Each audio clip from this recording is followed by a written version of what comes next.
Mondragon Unibertsitateko Hezikon ikerketa taldeak gertuko komunikabideen bigarren jardunaldia antolatu du. Bertan, tokiko komunikabideen balio soziala ariteaz gain, Euskal Herritik kanpo egindako azterketen berri eman dute. Gure asmoa da euskarazko komunikazioan gabiltzanok, bai unibertsitate mailan ikerketa egiten, bai administrazioa eta baita ere komunikabideak eurak, edukitza foro bat, urtero, goiz bat, konpartitzeko, hor dauzkagun, bai ikerketak, baita ere kezkak. MUko kideez gain berria, tokiko Eusko Jaurlaritza eta Bik eta Malagako unibertsitateetako ordezkariak izan dira. He explicado el caso de las redes de sindicación de contenidos de televisión local en Cataluña, que son unas estructuras que lo que buscan es que las televisiones colaboren para hacer contenidos de televisiones locales, colaboren para hacer contenidos que luego puedan emitir para complementar su programación local y más de proximidad. No, aquí lo que he presentado yo es el mapa de la radio pública local andaluza, que son más de 300 licencias.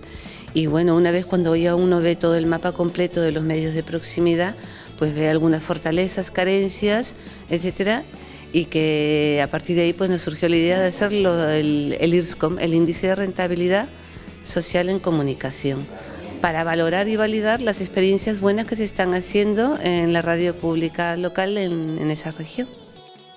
Gainera, Hezikon ikerketa taldeak aurkeztu du Euskal Pirinioetako euskarazko komunikabideen gainean egindako ikerketa.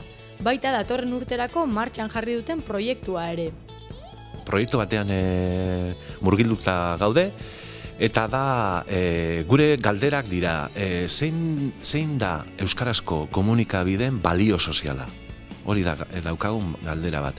Eta gero, bigarren galdera da, balio sozial hori neurtu daiteke, metodologiari badago, horretarako tresnari badago balio sozial hori neurtzeko. Egin behar duguna da, egokitu balio sozial hori neurtzeko tresna hori komunikabideen alorretara. Dana ondo bidean, udar alderako izango dugu bai goienan eta baita ere berrian pilotatuta tresna hori, eta gero asmoa da, hurrengo urtean jarraitzea beste medioekin balio sozial hori neurtzen.